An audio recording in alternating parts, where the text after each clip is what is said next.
Punjabi radio USA ते इस वेले तुहाडा सारिਆਂ ਦਾ ਅਸੀਂ ਦਿਲੀ ਇਸਤਕਬਾਲ ਕਰਦੇ ਹਾਂ ਜੀ। ਮੈਂ ਹਾਂ ਤੁਹਾਡਾ ਆਪਣਾ ਚਰਨਜੀਤ ਜੋਗੀ ਤੇ ਮੈਂ ਹਾਂ ਰਮਨੀਕ ਕੌਰ। ਰਮਨੀਕ ਕੌਰੇ, ਅੱਜ ਮੇਰੇ ਜ਼ਿਹਨ ਦੇ ਵਿੱਚ ਨਾ ਕੁਝ ਘੁੰਮ ਰਿਹਾ ਹੈ। ਔਰ ਉਹ ਜਿਹੜਾ ਇਦਾਂ ਘੁੰਮ ਰਿਹਾ ਨਾ ਜੀ ਕਿ ਜਿੱਦਾਂ ਕਹਿੰਦੇ ਨੇ ਕਿ ਧਰਤੀ ਸੂਰਜ ਦੇ ਦੁਆਲੇ ਘੁੰਮਦੀ ਕਿ ਸੂਰਜ ਧਰਤੀ ਦੇ ਦੁਆਲੇ ਘੁੰਮਦਾ। ਓਹੋ, ਧਰਤੀ ਖੁਦ ਸੂਰਜ ਦੇ ਦੁਆਲੇ ਘੁੰਮਦੀ ਹੈ। ਬਹੁਤ ਮੈਂ ਦੇਖਿਆ ਗੇੜੇ ਲਾਉਂਦੀ, ਇਹਦੇ ਕੋਈ ਇਰਾਦੇ ਨੇਕ ਨਹੀਂ ਲੱਗਦੇ। ਪਰ ਲੋਕਾਂ ਦੇ ਇਰਾਦੇ ਵੀ ਮੈਨੂੰ ਨੇਕ ਨਹੀਂ ਲੱਗਦੇ। ਅੱਜ ਦੇ ਇਸ ਸਮੇਂ ਦੇ ਵਿੱਚ ਹਰ ਕੋਈ ਲਾਲਚ ਦੇ ਵਿੱਚ ਫਸਿਆ ਹੋਇਆ। ਕਹਿੰਦੇ ਨੇ ਕਿ ਲਾਲਚ ਦੇ ਸਭ ਲੈਣੇ ਦੇਣੇ, ਲਾਲਚ ਦੇ ਸਭ ਧੰਦੇ, ਦੁਨੀਆ ਵਾਲੇ ਉੱਤੋਂ ਸੋਹਣੇ ਵਿੱਚੋਂ ਨੌ ਗੰਦੇ, ਸਹੁਰੇ ਘਰ ਲੈ ਜਾਵਣ ਦੇ ਲਈ ਲੈਫ ਤਲਾਈਆਂ ਤਾਈ, ਜਿੰਦੜੀ ਮਹਿੰਦੀ ਰੰਗੇ ਹੱਥਾਂ ਦੇ ਨਾਲ ਦਿੰਦੀ ਰੋਜ਼ ਨਗੰਦੇ। ਕੀ ਬਾਤ ਹੈ ਜੀ, ਸੱਚੀ ਮੁੱਚ ਇਦਾਂ ਹੀ ਹੁੰਦਾ ਹੈ ਜੀ। ਕਹਿੰਦੇ ਨੇ ਬਾਗਾਂ ਦੇ ਵਿੱਚ ਮੁੜ ਕੇ ਆਈਆਂ ਸਾਵੀਆਂ ਰੁੱਤਾਂ ਸੱਜਣਾ, ਲੱਗਦਾ ਹੈ ਹੁਣ ਫਿਰ ਜਾਵਣਗੇ ਸਬਣਾ ਦੇ ਦਿਨ ਮੰਦੇ। ਭੋਲਿਆ ਹੁਣ ਤੇ ਮੁਸ਼ਕਿਲ ਹੋਇਆ ਬਚ ਕੇ ਇੱਥੋਂ ਜਾਣਾ, ਮੋੜ ਮੋੜ ਤੇ ਸੂਲੀਆਂ ਗੱਡੀਆਂ, ਗਲੀ ਗਲੀ ਤੇ ਫੰਦੇ, ਪਰ ਇੱਥੇ ਹੁਣ ਨਹੀਂ ਆਉਣੇ ਦਿਨ। ਤੇ ਇਸ ਵੇਲੇ ਤੁਸੀਂ ਪ੍ਰੋਗਰਾਮ ਸੁਣ ਰਹੇ ਹੋ ਜੀ ਨਜ਼ਰੀਆ, ਤੇ ਨਜ਼ਰੀਆ ਦੇ ਵਿੱਚ ਮੈਂ ਚਰਨਜੀਤ ਜੋਗੀ ਤੇ ਮੇਰੇ ਨਾਲ ਰਮਨੀਕ ਕੌਰ ਮੈਂ ਖਿੱਚ ਧੂ ਕੇ ਲਿਆਂਦੀ ਆ, ਕਿਉਂਕਿ ਮੈਂ ਕਿਹਾ ਕੋਈ ਹੂੰ ਹਾਂ ਹਾਂਜੀ ਵਾਲਾ ਵੀ ਚਾਹੀਦਾ ਹੈ, ਕਿਉਂਕਿ ਆਖਰ ਨੂੰ ਸਾਡਾ ਵੀ ਤਾਂ ਇਹ ਧੰਦਾ ਹੀ ਆ। ਅੱਛਾ, ਮਤਲਬ ਤੁਸੀਂ ਵੀ ਤੇ ਧੰਦਾ ਕਰਨ ਆਏ ਹੋ, ਮੰਨ ਗਏ? ਤੇ ਮੰਨਦੇ ਆ ਜੀ ਅਸੀਂ, ਹੋਰ ਇੱਥੇ ਤੂੰ ਫਰੀ ਨੂੰ ਆਉਣੀ ਆ? ਨਹੀਂ ਤਾਂ ਫਿਰ ਮੂੰਹ ਜਿਹਾ ਬਣਾ ਕੇ ਖੜ ਜਾਂਦੀ ਆ ਜਦੋਂ ਚੈੱਕ ਲੈਣ ਨੂੰ, ਉਦੋਂ।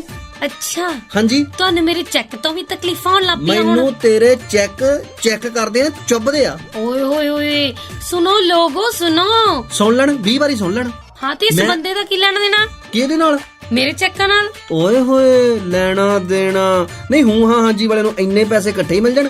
ਅੱਛਾ ਨਾ, ਕਿਹੜੇ ਪਾਸੇ ਮੈਂ ਹੂੰ ਹਾਂ ਹਾਂਜੀ ਕਰਦੀ ਆ? ਪੂਰੇ ਡਾਇਲੌਗ ਬੋਲਦੀ ਆ ਤੂੰ, ਹੋਰ ਨਹੀਂ ਡਾਇਲੌਗ। ਹੋਰ ਕੀ? ਓਏ ਜਾ ਵੱਡੀ ਆਈ ਤੂੰ, ਸ਼ਰਮੀਲਾ ਟਗੋਲ। ਅੱਛਾ, ਪਰ ਅੱਜ ਧੰਦਿਆਂ ਦੇ ਪਿੱਛੇ ਕਿਉਂ ਪੈ ਗਏ ਹੋ? ਕਿਉਂ ਲੋਕਾਂ ਦੇ ਧੰਦੇ ਬੰਦ ਕਰਾਉਣ ਨੂੰ ਬੈਠੇ ਹੋ? ਅੱਗੇ ਵਿਚਾਰੇ 5 ਵਜੇ ਤੋਂ ਬਾਅਦ ਕੁਝ ਨਹੀਂ ਹੁੰਦਾ ਉਹਨਾਂ ਕੋ। ਲੈ ਗੱਲ ਹੈਗੀ ਏਦਾਂ ਵੀ ਆ ਜਿਹੜਾ ਲਫ਼ਜ਼ ਬੋਲਿਆ ਨਾ ਕਿ ਧੰਦਾ, ਅੱਜ ਧੰਦੇ ਦੇ ਉੱਪਰ ਹੀ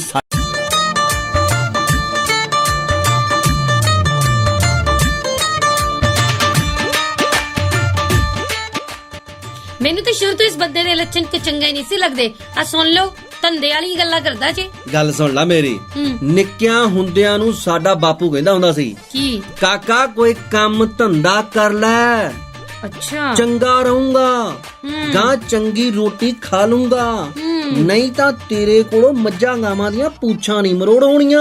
ਗੱਲ ਤੇ ਸਹੀ ਕਹਿੰਦਾ ਸੀ ਤੁਹਾਡਾ ਬਾਪੂ, ਤੁਸੀਂ ਕਿਹੜਾ ਮੰਨੀ? ਨਹੀਂ ਮੈਂ ਮੰਨੀ ਫਿਰ। ਅੱਛਾ ਮੈਂ ਕਿਹਾ ਸੱਚੀ ਯਾਰ, ਗੱਲ ਤਾਂ ਸਾਡਾ ਪਿਓ ਸਹੀ ਕਹਿੰਦਾ ਵੀ ਬੰਦਾ ਤਾਂ ਮੈਨੂੰ ਸਹੀ ਲੱਗਦਾ ਉਹ। ਹਾਂਜੀ, ਤੇ ਤੁਹਾਡਾ ਆਪਣਾ ਪਿਓ ਸੀ? ਹਾਂਜੀ ਸਕਾ ਹਾਂਜੀ। ਤੇ ਲਓ ਜੀ, ਫਿਰ ਅਸੀਂ ਉਹਨਾਂ ਦੀਆਂ ਗੱਲਾਂ ਮੰਨੀਆਂ, ਅਸੀਂ ਫਿਰ ਆਪਣੇ ਕੰਮ ਧੰਦਿਆਂ ਤੇ ਐਨ ਅੱਖ ਟਕਾਈ, ਧਿਆਨ ਦਿੱਤਾ, ਕੰਸੈਂਟਰੇਸ਼ਨ। ਜਦੋਂ ਧਿਆਨ ਦਿੱਤਾ ਤੇ ਪਤਾ ਲੱਗਾ ਯਾਰ ਦੁਨੀਆ ਦੇ ਵਿੱਚ ਤਾਂ ਧੰਦੇ ਹੀ ਬਹੁਤ ਚੱਲਣ ਡਏ ਆ। ਹੁਣੇ ਧੰਦੇ ਵੀ ਨਾ ਕਰਨ ਵਿਚਾਰੇ ਰੋਟੀ ਕਿੱਥੋਂ ਖਾਣਗੇ? ਰੋਟੀ ਖਾਣ ਲਈ ਧੰਦਾ ਕਰਨਾ ਬਹੁਤ ਚੰਗੀ ਗੱਲ ਆ, ਠੀਕ ਆ ਜੀ, ਪਰ ਆਪਣੀਆਂ ਤਿਜੋਰੀਆਂ ਭਰ ਕੇ ਉਹਨਾਂ ਨੋਟਾਂ ਦੀ, ਡਾਲਰਾਂ ਦੀ, ਪਾਉਂਡਾਂ ਦੀ ਮੈਂ ਕੀ ਸੁੰਘਦੇ ਰਹਿਣਾ, ਇਹ ਮਾੜੀ ਗੱਲ ਆ, ਕਿਉਂਕਿ ਇਹ ਕਰਨ ਦੇ ਵਾਸਤੇ ਲੋਕ ਫਿਰ। ਪੰਜਾਬੀ ਰੇਡੀਓ ਯੂਐਸਏ ਤੁਸੀਂ ਸੁਣ ਰਹੇ ਹੋ ਤੇ ਇਸ ਵੇਲੇ ਪ੍ਰੋਗਰਾਮ ਚੱਲ ਰਿਹਾ ਜੀ ਨਜ਼ਰੀਆ। ਦੁਨੀਆ ਦੇ ਵਿੱਚ ਆਪਣਾ ਪੇਟ ਪਾਲਣ ਦੇ ਲਈ ਹਰ ਕੋਈ ਧੰਦਾ ਕਰਦਾ ਹੈ। ਬਿਲਕੁਲ, ਕੋਈ ਚੰਗਾ ਕਰਦਾ, ਕੋਈ ਮੰਦਾ ਕਰਦਾ। ਗੱਲ ਇੱਥੇ ਮੇਰੇ ਦਿਮਾਗ ਦੇ ਵਿੱਚ ਪਤਾ ਕਿਉਂ ਆਈ? ਕਿਉਂ? ਧੰਦਾ ਲਫ਼ਜ਼ ਮਾੜਾ ਨਹੀਂ ਹੈਗਾ, ਧੰਦਾ ਲਫ਼ਜ਼ ਬਹੁਤ ਚੰਗਾ ਆ, ਪਰ ਇੱਥੇ ਮਨਸ਼ਾ ਜਦੋਂ ਮਾੜੀ ਹੋ ਜਾਂਦੀ ਹੈ ਜੀ, ਉਸ ਵੇਲੇ ਸਾਡਾ ਇਹ ਲਫ਼ਜ਼ ਮਾੜਾ ਹੋ ਜਾਂਦਾ ਹੈ ਜੀ। ਠੀਕ ਹੈ ਨਾ? ਦੇਖੋ ਗੱਲ ਕਰਦੇ ਆ ਕਿ ਬੱਚੇ, ਛੋਟੇ ਛੋਟੇ ਬੱਚੇ ਹਰ ਘਰ ਦਾ, ਹਰ ਵਿਹੜੇ ਦਾ ਸ਼ਿੰਗਾਰ ਹੁੰਦੇ ਆ, ਹੁੰਦੇ ਕਿ ਨਹੀਂ ਹੁੰਦੇ? ਬਿਲਕੁਲ। ਦੁਨੀਆ ਨੇ ਬੱਚਿਆਂ ਦਾ ਧੰਦਾ ਕਰਨਾ ਸ਼ੁਰੂ ਕਰ ਦਿੱਤਾ, ਹਿਊਮਨ ਟ੍ਰੈਫਿਕਿੰਗ। ਹਾਂ, ਬੱਚੇ ਇੱਥੋਂ ਚੱਕਣੇ ਦੂਸਰੇ ਪਾਸੇ ਲਿਜਾ ਕੇ ਵੇਚਣੇ ਸ਼ੁਰੂ ਕਰ ਦਿੱਤੇ, ਉਹਨਾਂ ਤੋਂ ਭੀਖ ਮੰਗਾਉਣੀ, ਹੋਰ ਕਈ ਤਰ੍ਹਾਂ ਦੇ ਕੰਮ ਕਰਾਉਣੇ, ਚੋਰੀਆਂ ਕਰਾਉਣੀਆਂ। ਠੀਕ ਹੈ, ਔਰ ਸਭ ਤੋਂ ਵੱਡੀ ਗੱਲ, ਅੱਜ ਕੱਲ ਬੱਚੇ ਹਸਪਤਾਲਾਂ ਦੇ ਵਿੱਚੋਂ ਚੋਰੀ ਕਰਕੇ ਲੋਕੀ ਦੂਸਰੇ ਥਾਂ ਵੇਚਣ ਲਈ ਆਪਣਾ ਇੱਕ ਨਵਾਂ ਧੰਦਾ ਸ਼ੁਰੂ ਕਰ ਲਿਆ ਜੀ। ਜਿਹਦੇ ਘਰ ਔਲਾਦ ਹੈ ਨਹੀਂ, ਉਹਨੂੰ ਜ਼ਿਆਦਾ ਮਹਿੰਗੇ ਭਾਅ ਬੱਚਾ ਵੇਚ ਦੇਣਾ, ਕਿਸੇ ਦਾ ਬੱਚਾ ਚੱਕ ਕੇ ਕਿਸੇ ਨੂੰ ਦੇ ਦੇਣਾ, ਇੱਕ ਐਸਾ ਧੰਦਾ।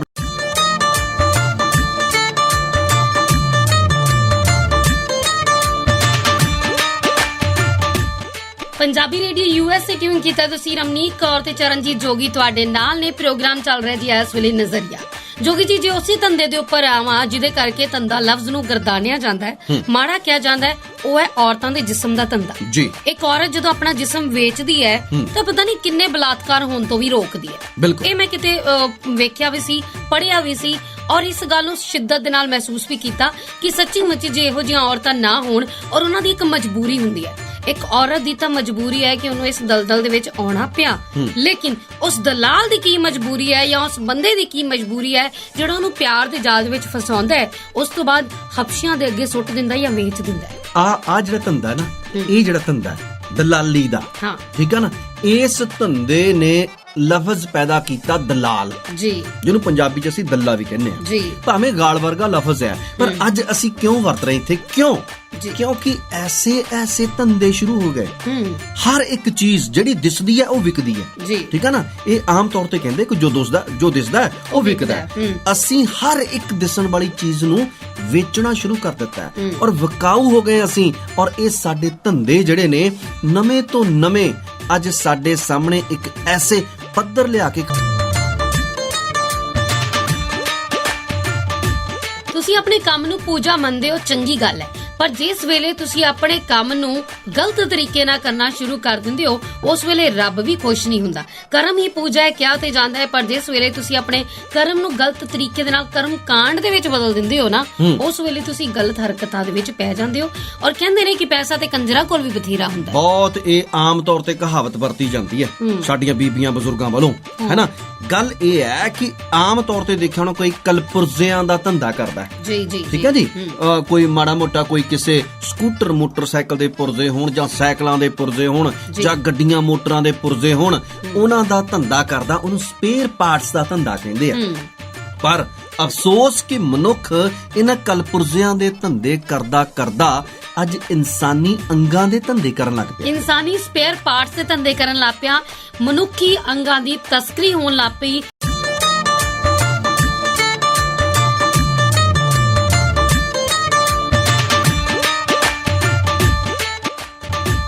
ਮਨੁੱਖੀ ਅੰਗਾਂ ਦੀ ਤਸਕਰੀ, ਮਨੁੱਖੀ ਅੰਗਾਂ ਦਾ ਧੰਦਾ, ਬਹੁਤ ਸਾਰੇ ਇਹੋ ਜਿਹੇ ਧੰਦੇ ਨੇ ਡਾਕਟਰੀ ਪੇਸ਼ੇ ਨੂੰ ਵੀ ਜਿਨ੍ਹਾਂ ਨੇ ਬਦਨਾਮ ਕਰ ਦਿੱਤਾ ਹੈ, ਜੋ ਆਪਣੇ ਕੰਮ ਨੂੰ ਕੰਮ ਨਹੀਂ ਕਹਿੰਦੇ ਨੇ ਕਿ ਡਾਕਟਰ ਰੱਬ ਦਾ ਰੂਪ ਹੈ ਜੀ, ਪਰ ਡਾਕਟਰਾਂ ਨੇ ਵੀ ਮਾਫ ਕਰਨਾ ਧੰਦਾ ਬਣਾ ਲਿਆ। ਬਿਲਕੁਲ ਜੀ, ਧੰਦਾ ਬਣਾ ਲਿਆ। ਦੇਖੋ ਸਭ ਤੋਂ ਵੱਡਾ ਧੰਦਾ ਜਿਹੜਾ ਆ, ਪਹਿਲਾਂ ਹੁੰਦਾ ਪੇਸ਼ਾ।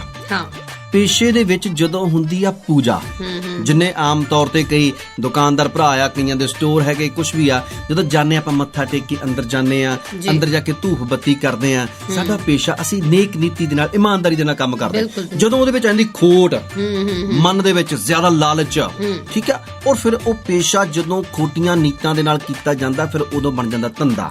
ਡਾਕਟਰ ਜਿਨ੍ਹਾਂ ਨੂੰ ਰੱਬ ਕਿਹਾ ਜਾਂਦਾ ਸੀ, ਅੱਜ ਦੇ ਡਾਕਟਰ ਸਾਰੇ ਦੇ ਸਾਰੇ ਔਰ ਰੱਬ ਨਹੀਂ ਹੈਗੇ। ਅੱਜ ਲੋਕਾਂ ਦੇ ਲਈ ਸਭ ਤੋਂ ਵੱਡੀ ਮੁਸੀਬਤ ਡਾਕਟਰ ਬਣ ਗਿਆ। ਜੇ ਕਿਸੇ ਦੇ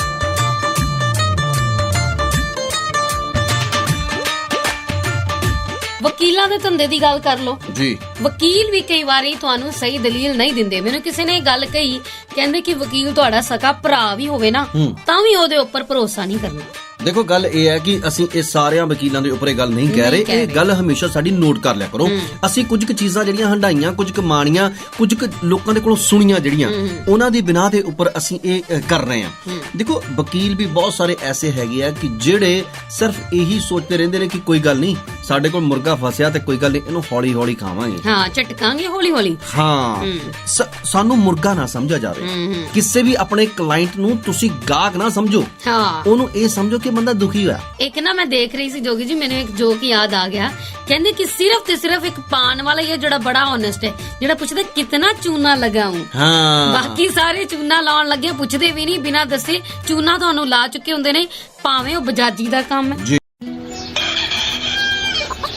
ਹਰ ਚੜ੍ਹਦੀ ਸਵੇਰ ਤੋਂ ਢਲਦੀ ਰਾਤ ਤਾਈਂ, ਸਾਲ ਦੇ 365 ਤੇ ਹਫਤੇ ਦੇ 7 ਦਿਨ ਸੁਣਦੇ ਰਹੋ ਆਪਣਾ ਮਾਨਯੋਗ ਤੇ ਮਨ ਭਾਉਂਦਾ ਰੇਡੀਓ, ਪੰਜਾਬੀ ਰੇਡੀਓ USA।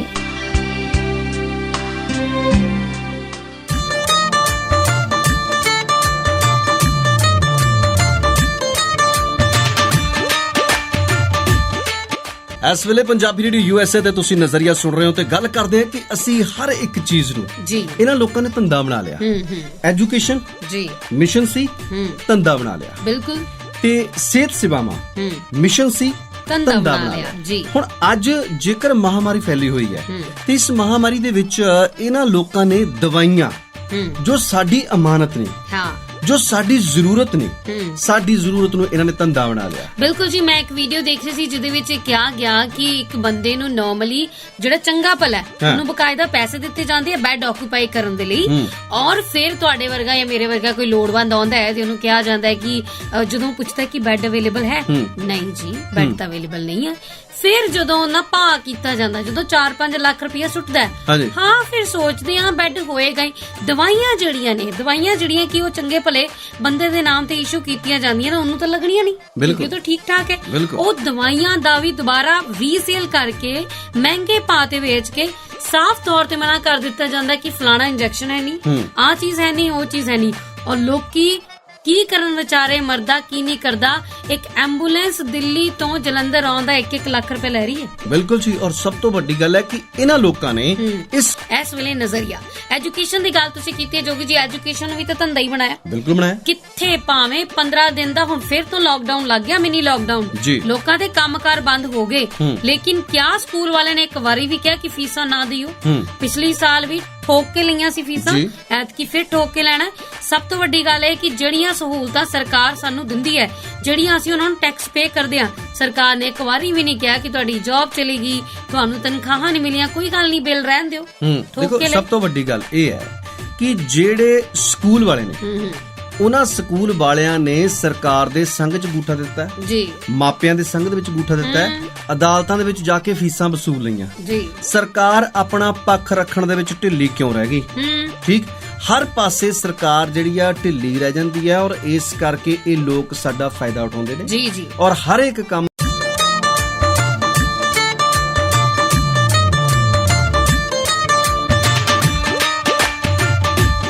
ਸਭ ਤੋਂ ਵੱਡਾ ਧੰਦਾ ਜੇ ਕੋਈ ਹੈ ਨਾ ਇਸ ਵੇਲੇ 'ਚ, ਉਹ ਹੈ ਸਿਆਸਤ ਦਾ ਧੰਦਾ। ਅੱਛਾ ਜੀ। ਸਿਆਸਤ ਵਿੱਚ ਵੀ ਲੋਕ ਬਹੁਤ ਜ਼ਿਆਦਾ, ਕੋਈ ਸਮਾਂ ਹੁੰਦਾ ਸੀ ਕਿ ਸਿਆਸਤ ਵਿੱਚ ਕਹਿੰਦੇ ਹੁੰਦੇ ਸੀ ਆ ਮਾਸਟਰ ਜੀ ਰਿਟਾਇਰ ਹੋ ਗਏ, ਇਹਨਾਂ ਨੂੰ ਪਿੰਡ ਦਾ ਪੰਚ ਸਰਪੰਚ ਬਣਾ ਦਿਓ, ਚੰਗੇ ਕੰਮ ਹੋਣਗੇ ਪਿੰਡ ਦੇ ਵਿੱਚ। ਅੱਜ ਕੱਲ ਪਤਾ ਕੀ ਹੁੰਦਾ, ਫਲਾਣੇ ਦਾ ਮੁੰਡਾ ਜੇਲ੍ਹ 'ਚ ਛੁੱਟ ਗਿਆ, ਉਹਨੂੰ ਬਣਾ ਦਿਓ ਸਰਪੰਚ, ਸਾਰਾ ਪਿੰਡ ਥਰ-ਥਰ ਕੰਬੂਗਾ। ਆ ਸਾਡੀ ਅੱਜ ਕੱਲ ਦੀ ਸਿਆਸਤ ਦੀ ਅਸਲ ਤਸਵੀਰ। ਤੁਸੀਂ ਇਹ ਹਿਸਾਬ ਲਾ ਲਓ ਕਿ ਲੋਕ ਸਿਆਸਤ ਵਿੱਚੋਂ ਮੁਨਾਫੇਖੋਰੀ ਕਰਦੇ ਆ, ਠੀਕ ਹੈ ਨਾ। ਇਹ ਜਿਹੜਾ ਇੱਕ ਮਿਸ਼ਨ ਹੋਣਾ ਚਾਹੀਦਾ ਸੀ ਲੋਕ ਸੇਵਾ ਦਾ, ਲੋਕ ਸੇਵਾ ਦੇ ਵਿੱਚੋਂ ਇਹ ਸਿਰਫ ਤੇ ਸਿਰਫ ਮੇਵਾ ਖਾਣ ਨੂੰ ਜਾਂਦੇ ਆ। ਚਾਹੇ ਕੋਈ ਪੰਚੀ ਤੋਂ ਲੈ ਕੇ ਪ੍ਰਧਾਨ ਮੰਤਰੀ ਤੱਕ ਦੀ ਅਸੀਂ ਗੱਲ ਕਰ ਲਈਏ, ਇਸ ਸਫ਼ਰ ਦੇ ਦੌਰਾਨ ਬਹੁਤ ਸਾਰੇ ਘੱਟ ਲੋਕ ਨੇ ਜਿਹੜੇ ਸਿਰਫ ਸੇਵਾ ਨੂੰ ਅੱਗੇ ਲੈ ਕੇ ਚੱਲ ਰਹੇ ਨੇ, ਬਾਕੀ ਸਾਰੇ ਦੇ ਸਾਰੇ ਮਲਾਈਆਂ।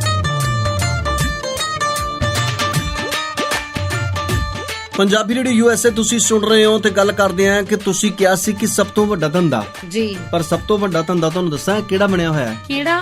ਧਰਮ। ਹਰ ਬੰਦਾ ਇੱਥੇ ਧਰਮ ਦੇ ਨਾਂ ਤੇ ਤੁਹਾਡੀਆਂ ਭਾਵਨਾਵਾਂ ਨੂੰ ਵੇਚਦਾ ਹੈ, ਵੱਟਦਾ ਜੀ। ਧਰਮ ਦੇ ਨਾਂ ਤੇ ਤੁਹਾਨੂੰ ਗੁੰਮਰਾਹ ਕੀਤਾ ਜਾਂਦਾ ਹੈ, ਧਰਮ ਦੇ ਨਾਂ ਤੇ ਤੁਹਾਨੂੰ ਵੇਚਿਆ ਜਾਂਦਾ, ਖਰੀਦਿਆ ਜਾਂਦਾ ਹੈ, ਧਰਮ ਦੇ ਨਾਂ ਤੇ ਤੁਹਾਡੀ ਮੰਡੀ ਲੱਗਦੀ ਹੈ, ਧਰਮ ਦੇ ਨਾਂ ਤੇ ਤੁਹਾਨੂੰ ਬਹੁਤ ਤਰ੍ਹਾਂ ਦੇ ਸਬਜ਼ ਬਾਗ ਜਿਹਾ ਦਿਖਾ ਕੇ ਨਾ ਇੱਕ ਦੂਸਰੇ ਦੇ ਖਿਲਾਫ ਭੜਕਾਇਆ ਜਾਂਦਾ, ਵਰਤਿਆ ਜਾਂਦਾ, ਖਰਚਿਆ ਜਾਂਦਾ। ਇਹ ਜਿਹੜੀਆਂ ਚੀਜ਼ਾਂ ਨੇ, ਧਰਮ ਕੀ ਹੈ? ਧਰਮ ਤੋੜਦਾ ਨਹੀਂ, ਧਰਮ ਜੋੜਦਾ। ਪਰ ਇੱਥੇ ਧਰਮ ਨੂੰ ਤੋੜਨ ਤੇ ਵਰਤਿਆ ਜਾਂਦਾ ਹੈ। ਧਰਮ ਕੋਈ ਛਣੀ ਹਥੌੜਾ ਥੋੜਾ, ਧਰਮ ਉਹ ਚੀਜ਼ ਆ, ਉਹ ਡਰਿਲ ਆ ਜਿਹੜੀ ਸਾਡੇ ਦਿਮਾਗ ਦੇ ਵਿੱਚ ਪਏ ਹੋਏ ਗੰਦਗੀ ਨੂੰ ਬਾਹਰ ਕੱਢਦੀ ਹੈ ਜੀ ਜੀ, ਠੀਕ ਹੈ ਨਾ, ਸਾਨੂੰ ਇੱਕ ਚਾਨਣ ਦਿੰਦੀ ਹੈ। ਪਰ ਅਫਸੋਸ ਕਿ ਹਰ ਇੱਕ ਚੀਜ਼ ਨੂੰ ਧੰਦਾ ਬਣਾ ਕੇ ਬੰਦੇ ਨੂੰ ਬੰਦਾ ਨਹੀਂ ਰਹਿਣ ਦਿੱਤਾ, ਬੰਦੇ ਨੂੰ ਬਣਾ ਦਿੱਤਾ ਇੱਕ ਵਪਾਰੀ, ਤੇ ਵਪਾਰੀ ਹਮੇਸ਼ਾ ਆਪਣਾ ਮੁਨਾਫਾ ਸੋਚਦਾ, ਦੁਨੀਆ ਜਾਵੇ ਟੱਠੇ ਖੂਹ ਦੇ ਵਿੱਚ। ਬਿਲਕੁਲ ਜੀ। ਔਰ ਦੁਨੀਆ ਨੂੰ ਬਣਾ ਲਿਆ ਇਹਨਾਂ ਨੇ ਧੰਦਾ, ਔਰ ਆਪਣੇ ਧੰਦੇ ਚਮਕਾਉਣ ਦੇ ਲਈ ਇਨਸਾਨੀਅਤ ਵੀ ਨਹੀਂ ਦੇਖਦੇ। ਖੈਰ ਜੀ, ਤੁਸੀਂ ਕਿਸ ਤਰ੍ਹਾਂ ਦਾ ਕੰਮਕਾਰ ਕਰਦੇ ਹੋ, ਜੋ ਵੀ ਕਰਦੇ ਹੋ, ਕਹਿੰਦੇ ਨੇ ਖਾਣੀ ਤਾਂ ਅਖੀਰ ਨੂੰ 2 ਰੋਟੀਆਂ ਹੀ ਨੇ। ਹਾਂਜੀ। ਔਰ ਇਸ ਕਰਕੇ ਇਦਾਂ ਦੇ ਧੰਦੇ ਨਾ ਕਰੋ। ਬਿਲਕੁਲ ਜੀ, ਤੇਰਾ ਤਾਂ 1 ਰੋਟੀ ਨਾਲ ਵੀ ਸਰ ਜਾਣਾ। ਅੱਛਾ ਡਬਲ ਰੋਟੀ ਭਾਵੇਂ ਤੂੰ ਤਾਂ ਪਾਣੀ ਗਰਮ ਕਰਕੇ ਉਬਾਲ ਕੇ ਵਿੱਚ ਲੂਣ ਪਾ ਕੇ ਖਾ ਉਹ ਲੈ। ਅੱਛਾ ਉਹ ਬਿਮਾਰ ਇਦਾਂ ਦੇ ਖਾਂਦੇ ਹੁੰਦੇ ਆ। ਮੈਂ ਕਿਧਰੋਂ ਬਿਮਾਰ ਆ? ਲੈ ਦੱਸ ਭਲਾ, ਤੂੰ ਆਪੇ ਤਾਂ ਕਹਿੰਦੀ ਸੀ ਪਿੱਛੇ ਜਾ, ਮੈਨੂੰ ਤਾਂ ਸਾਹ ਹੀ ਨਹੀਂ ਸੀ ਆਉਂਦਾ, ਮੈਂ ਤਾਂ ਬਿਮਾਰ ਬਹੁਤ ਹੋ ਗਈ ਸੀ, ਮੈਨੂੰ ਤਾਂ ਬੁਖਾਰ ਹੀ ਨਹੀਂ ਸੀ ਚੜ੍ਹਨੋਂ ਹਟਦਾ, ਮੇਰੇ ਤਾਂ ਹੱਡ ਪੈਰ ਭੱਜਣ ਲੱਗ ਪਏ ਸੀਗੇ। ਹਾਂ ਤੇ ਤੁਸੀਂ ਕਹਿ ਦੋ ਨਾ ਵੀ ਇਹਦੀ ਤੇ ਰਿਪੋਰਟ ਵੀ ਪੋਜ਼ਿਟਿਵ ਹੀ ਆਈ ਹੈ, ਕਹਿ ਦੋ ਉਹ ਪਤਾ ਨਹੀਂ ਕਿੱਥੋਂ ਨੈਗੇਟਿਵ ਬਣਾ ਲਈ ਸੀ ਤੇ। ਲਓ ਜੀ, ਇਹ ਵੀ ਧੰਦਾ ਹੀ ਆ। ਹਾਂ, ਇਹ ਵੀ ਧੰਦਾ ਆ। ਰਿਪੋਰਟਾਂ ਪੋਜ਼ਿਟਿਵ ਨੈਗੇਟਿਵ ਪੋਜ਼ਿਟਿਵ ਕੀਤੀਆਂ ਜਾਂਦੀਆਂ ਨੇ, ਔਰ ਅਜਿਹੀਆਂ ਧੰਦਿਆਂ ਤੋਂ ਰੱਬ ਬਚਾਵੇ। ਓਏ ਰੱਬਾ, ਸੱਚੀ ਮੁੱਚੀ ਖਾਣੀਆਂ ਤਾਂ 2 ਰੋਟੀਆਂ ਹੀ ਹੁੰਦੀਆਂ, ਮੇਰੇ ਵਰਗਾ ਕੋਈ 3 ਖਾ ਜਾਊਗਾ। ਅੱਛਾ ਆਹੋ, ਤੇ ਹੋਰ ਕੀ ਆ, ਵੀ ਖੁਰਾਕ ਚੰਗੀ ਆ ਨਾ। ਹੱਟੇ ਕੱਟੇ ਤਗੜੇ ਚ ਹੋਏ। ਹਾਂ, ਸੋ ਇਸ ਕਰਕੇ ਸਾਨੂੰ ਹੁਣ ਵਾਪਸ ਪਰਤ ਆਉਣਾ ਚਾਹੀਦਾ ਹੈ। ਦੁਨੀਆਦਾਰੀ ਦੀ ਥੋੜੀ ਜੀ ਲਾਜ ਸ਼ਰਮ ਰੱਖ ਲੈਣੀ ਚਾਹੀਦੀ ਹੈ। ਇਹ ਨਹੀਂ ਕਿ ਜਿਹੜਾ ਆਵੇ ਛਿਲਿਆ ਜਾਵੇ। ਬਿਲਕੁਲ ਜੀ, ਔਰ ਇਸੇ ਗੱਲ ਦੇ ਨਾਲ ਮੈਨੂੰ ਰਮਨੀਕ ਨੂੰ ਤੇ ਮੈਨੂੰ ਚਰਨਜੀਤ ਜੋਗੀ ਨੂੰ ਦਿਓ ਇਜਾਜ਼ਤ। ਸੁਣਦੇ ਰਹਿਣਾ ਜੀ ਆਪਣੇ ਦਿਲ ਦੀ ਆਵਾਜ਼, ਪੰਜਾਬੀਆਂ ਦਾ ਮਾਣ, ਪੰਜਾਬੀ ਰੇਡੀਓ।